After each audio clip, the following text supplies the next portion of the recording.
So, good morning, all of you. So, dear friends, we started the PMR spectroscopy, this topic, and in that, so this is nothing but the recap of the topic, whatever we have studied. That is the recap. So, we have studied the introduction of spectroscopy, then we have studied the UV spectroscopy, IR spectroscopy, and now we have completed PMR spectroscopy. So, in the introduction, we have seen the spectrum, the electromagnetic radiations varying from the cosmic rays to the radio waves. Out of that, the UV spectroscopy are of high energy and brings about electronic excitation plus vibrational excitation plus rotational excitation. IR radiations and gives the information regarding the presence of carbon-carbon double bond, triple bond, dynes, trines, alpha beta unsaturated system, dyne and enone system, alpha beta unsaturated systems. Then the stereochemistry of the means we are getting the information of this dynes, trines, alpha beta unsaturated and the stereochemistry of the molecules. This spectroscopy is not that useful. Higher radiations are low energy radiations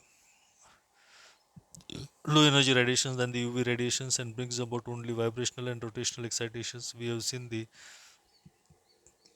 different types of vibrational excitations and the information obtained by exposing the molecule to the higher radiation is the presence of the different kinds of functional groups, the presence of different types of functional groups. And so we have seen the different regions and the different types of functional groups, how we can get the guess the value or the different molecules, that what type of molecule is present in the unknown structure. Then in the PMR radiations, here the PMR spectroscopy, that is the radio frequency radiations are used, and these are still low energy radiations and brings about only rotational excitation. So here the vibrations of the bonds are taking place, but here the rotational excitation, which is nothing but here we are considering the nuclei of an atom, and this nuclei which revolves around its own axis and creates a magnetic field and acts as a tiny bar magnet. Such type of nuclei are getting excited when they are exposed to the radio frequency radiations in external magnetic field. You get the excitation, that is the rotational excitation, from a lower energy level to the higher energy level. And so we have studied the basic principle of the uh, PMR spectroscopy.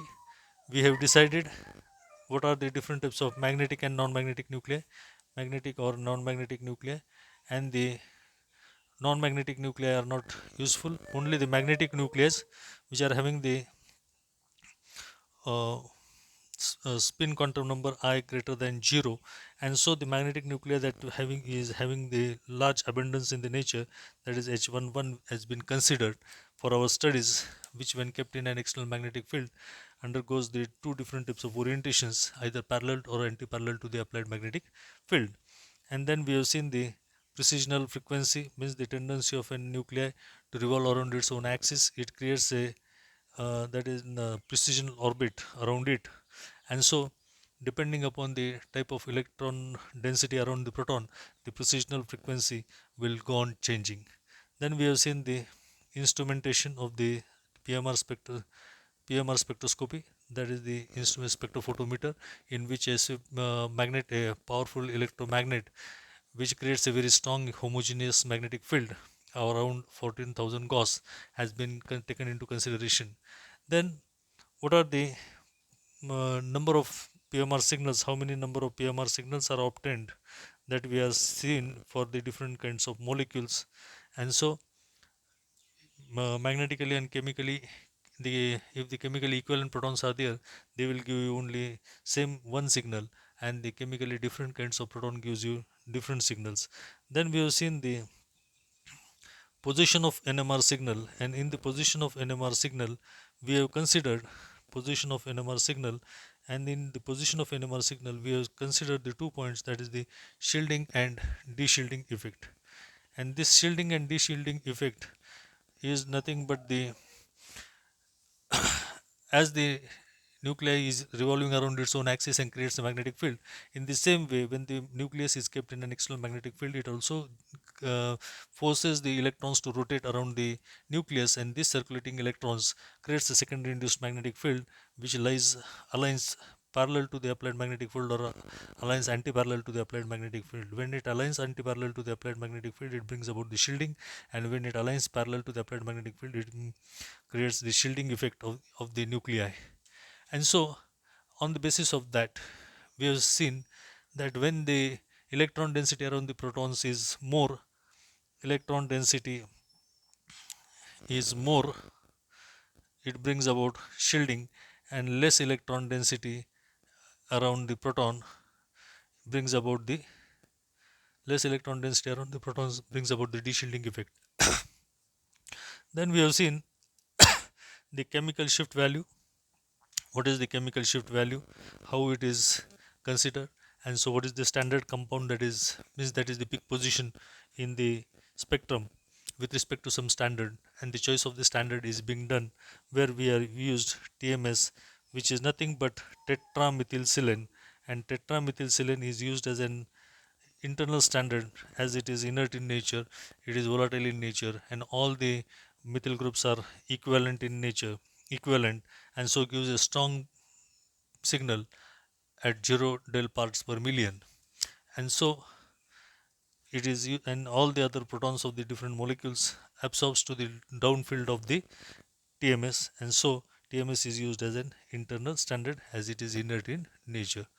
Then we have seen or compared the chemical shift values. We have correlated the chemical shift and the molecular structure, and we have seen that the how the molecular structure of the molecule, depending upon the molecular structure of the molecule, the chemical shift value varies to the upfield or downfield. And then we have seen the magnetic anisotropy of the molecule, that some of the nuclei means where acetylene proton must show the de-shielding effect, but they are highly shielded, that is, it aligns parallel to the applied magnetic field, and so the proton comes in the shielding zone. Then we have seen the area under the peak, and that is nothing but the area under the peak, that is the integration and the integral values, that is the vertical line drawn over the spectrum, which gives you the number of protons responsible for that signal.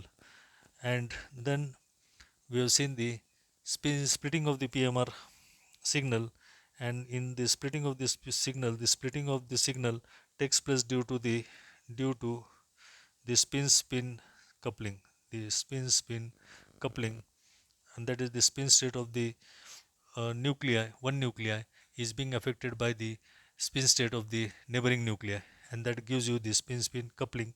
And so this, due to the spin-spin coupling, the signals are splitted, and we have seen that how the splitting pattern has been studied. Then we have seen the multiplicity of the signal. Then, depending upon the number of neighboring protons, what will be the multiplicity, and what will be the relative intensities of the in signals, depending upon the Pascal's triangle.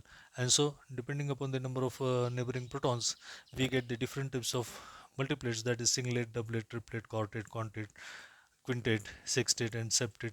In this way, the splitting pattern we have seen. Then we have seen the different types of coupling, and that is the vicinal coupling and geminal coupling, vicinal and geminal coupling. And then we have seen the rules for the coupling, that the magnetically equivalent protons do not couple, but the magnetically non-equivalent protons couple. Then the multiplicity of the signal is given by capital N, which is equal to n plus 1, where the small n is nothing but the number of neighboring protons. Then the splitting occurs in such a way that the chemical shift value never changes. And so the protons in a highly different chemical environment, do not couple with each other. Then we have seen the coupling constant, and this coupling constant value is J, is independent of the applied magnetic field, and so the coupling constant, it remains the same. And so we have seen the different coupling constant values. And then the applications of the PMR, we have seen at last the applications of PMR. And so, depending upon this, we have concluded with this topic. But the most important part of this topic that is remaining, that is the most important part, that how we can utilize this spectroscopy to determine the structure of an organic compound, or how we can elucidate the structure of an organic compound, how we can solve the theoretical problems based on the NMR spectroscopy if we are having the clear spectral data in our hand. So while solving the NMR problems, the first important thing that we are supposed to do, so while solving the NMR problems, it's necessary, the first step towards that means, if ever the molecular formula, suppose C3H6O, is given along with its spectral data, and you are asked to determine or elucidate the structure of this molecule, so how you can elucidate the structure? So it is not that easy. First of all, we'll have to just check that the first thing, that is first, the number of sites of unsaturations, the number of sites of unsaturation, the number of sites of unsaturation is found out by using the different formulas. And so here, the first A type, that is the number of sites of unsaturation, number of sites of unsaturation is given by, is equal to half into square bracket, that is 2 into n4 plus n3 minus n1 plus 2. And so by using this formula, we are able to determine the number of sites of unsaturation. So what are, where in this formula, n4 is nothing but a atom, tetravalent atom, and for example, it may be a carbon. Then the n3 is equal to a trivalent atom. An example for this is your nitrogen. Then the n2, n1 is a monovalent atom, and the monovalent atoms may be your examples hydrogen, halogens, etc. So if you are given a example, the molecular formula, if you are given the molecular formula, that is C10H16O, what are the number of sites of unsaturation in this? So the sites of unsaturation can be calculated by using the above formula. The number of sites of unsaturations is equal to half into 2 into 2 into n4, that is the tetravalent atom. The tetravalent atoms are 10.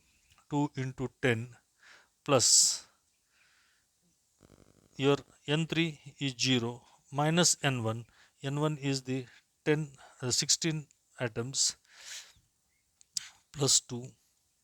So here it's equal to half into 20 minus 16. 20 minus 16 plus 2.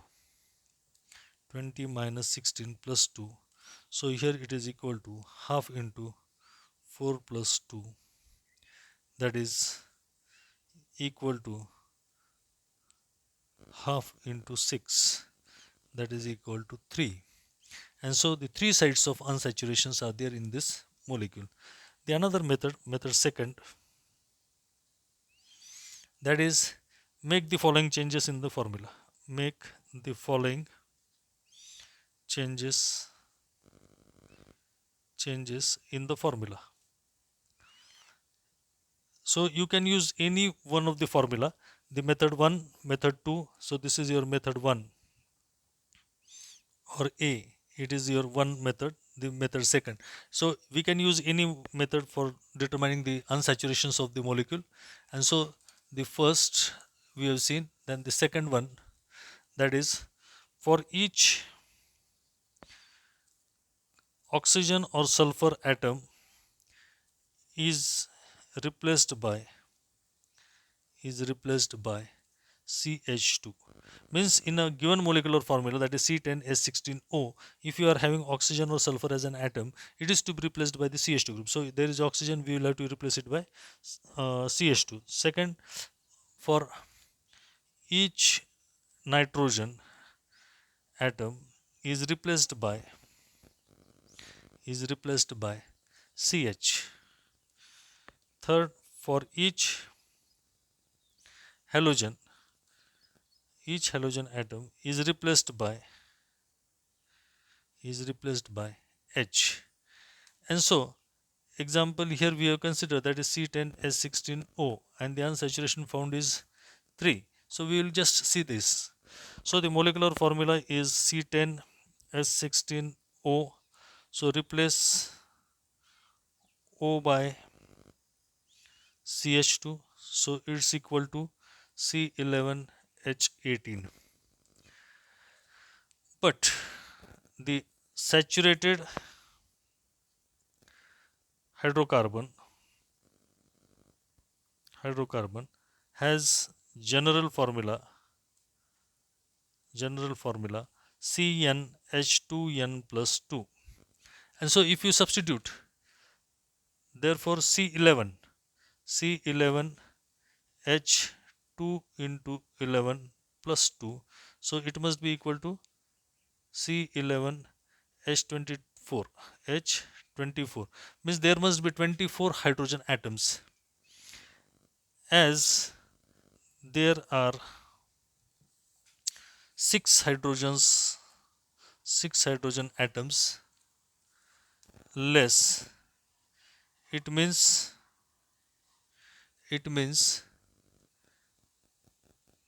contains three unsaturations. Means it contains three unsaturations. And so in this way, the three unsaturations are same, found out by both the formula. So we can use any one of this formula. The another one of the method,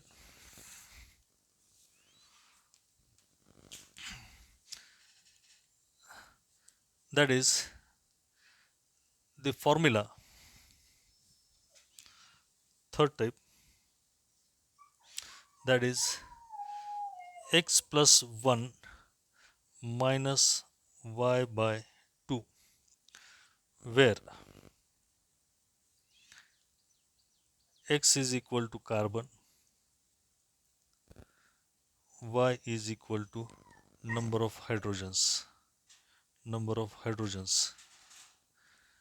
So here, if you just 10 plus 1 11, that is C10H11O H16O, that is 10 plus 1 minus 16 by 2, that is 11 minus 8.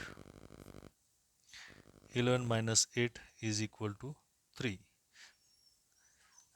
11 minus 8 is equal to 3. So 3 sides of unsaturation. So you can use any one of the formula. So this is not only to be considered. So this is method third. So here you can for halides, this was for your general molecules. For halides, that is denoted by Z. So x plus 1 minus y plus z divided by 2, where x is equal to carbon, y is equal to hydrogen, and z is equal to halogen. And for nitrogen atoms, x plus 1 plus x plus 1 minus y minus z divided by 2. So x is equal to carbon, y is equal to hydrogen, and z is equal to nitrogen. So these are the three formulas to determine the unsaturations. But when we are going to consider, so what are the natures of sites of unsaturations? Nature of sites of unsaturation, nature of sites of unsaturation in organic compounds, in organic compounds. So it may be as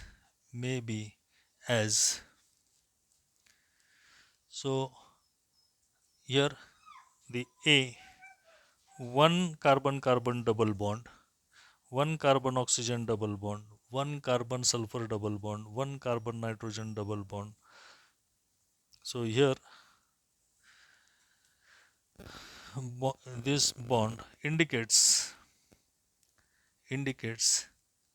presence of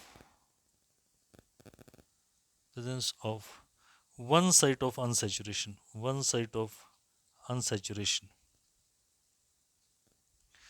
Then B, one carbon carbon triple bond, one carbon nitrogen triple bond indicates presence of two sites of unsaturation, two sites of unsaturation. Means if there is any presence of carbon nitrogen or carbon carbon triple bond, you will may get two sites of unsaturations. If in any molecule you get two sites of unsaturation, you will, and if there is a presence of more number of carbon atoms, and if there is a nitrogen, you can say that it may be a carbon nitrogen triple bond, and you must have the IR value of carbon nitrogen triple bond or carbon carbon triple bond in the given spectral data. Then third, one cyclopropane ring, one cyclobutane ring, one cyclopentane ring, one cyclohexane ring indicates indicates one site of unsaturation, one site of unsaturation. And then the last one aromatic ring,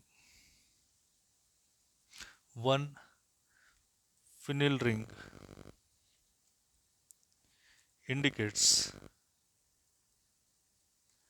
four sites of unsaturation, four sites of unsaturation, four sites of unsaturation, where one ring, one site of unsaturation, and these are the three bonds, that is the pi bonds. And so we are supposed to consider here four sites of unsaturation. And so now using this data, or in using this method, we can find out the number of sites of unsaturations from any given molecule. Thank you very much. We will continue with the problems in the next lecture.